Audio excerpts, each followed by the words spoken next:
na sana isang tabi muna natin ang politika at ating paghariin sa ating puso ang ating pagiging Pilipino, na kung saan nakaukit sa ating kultura at sa ating tradisyon ang pagmamahal, pagrespeto, pag-aruga sa mga matatanda, sa may mga sakit at sa mga mahihina.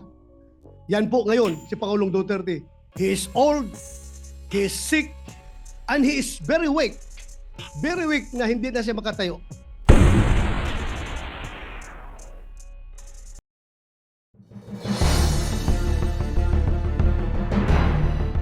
Thank you, Mr. President. Habang ako'y nag-aaral sa PMA, yung aking tatay ay nilapitan ng mga NPA.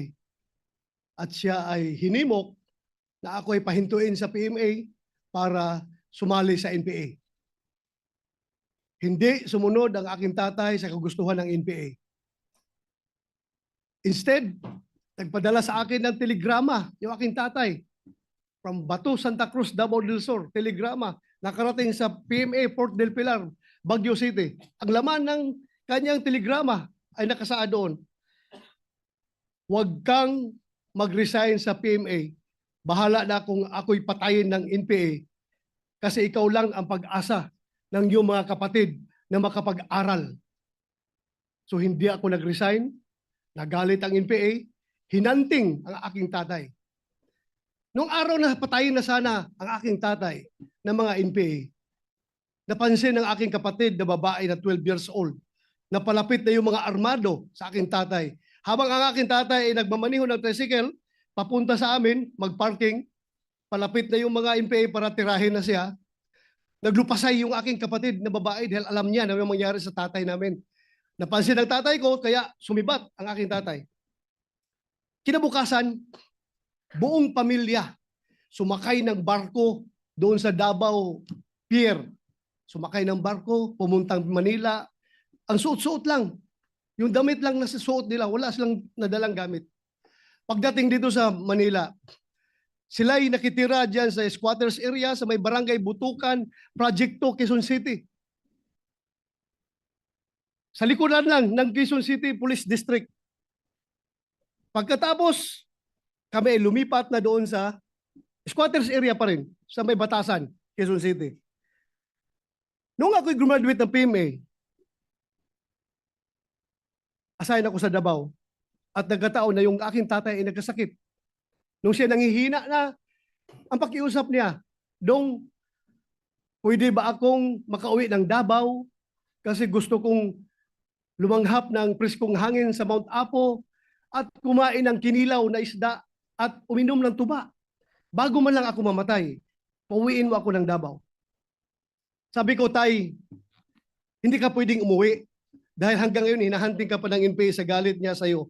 At kung uuwi ka, hindi kita mabantayan dahil busy ako na sa bundok ako ng Surigao, bundok ng Davao, nag-ooperate ako, naghahanap ng NPA. Ang trabaho ko, hindi kita maalagaan, hindi kita mabantayan. Namatay siya na hindi nakauwi ng Davao. Inuwi namin siya na bangkay na sa Davao. Napakalaki ng pagsisisi ko. Sabi ko sana, nakauwi man lang siyang buhay.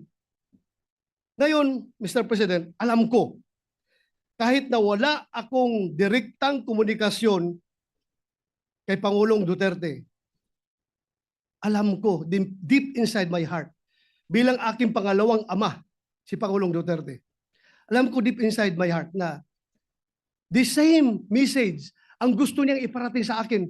Bato, pauwiin mo na ako sa Davao para makakain ako ng munggo. Makakain ako ng inuunan na isda.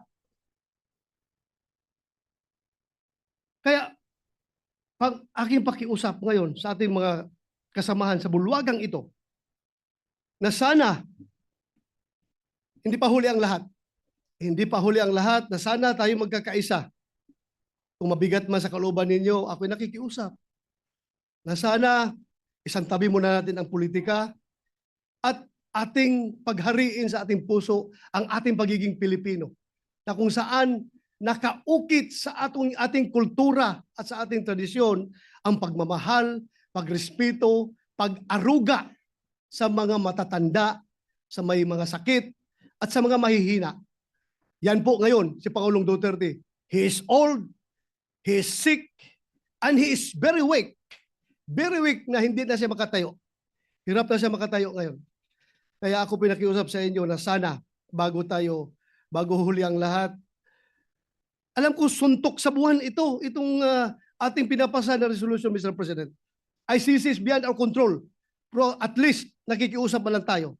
Bago man lang pumanaw si Pangulong Duterte, bago man lang siya mamatay, sana maramdaman niya na somehow merong isang sangay o isang sanga ng gobyerno, partikular ang Senado, na nag-iisip na siya ay sana makauwi at mailagay sa house arrest.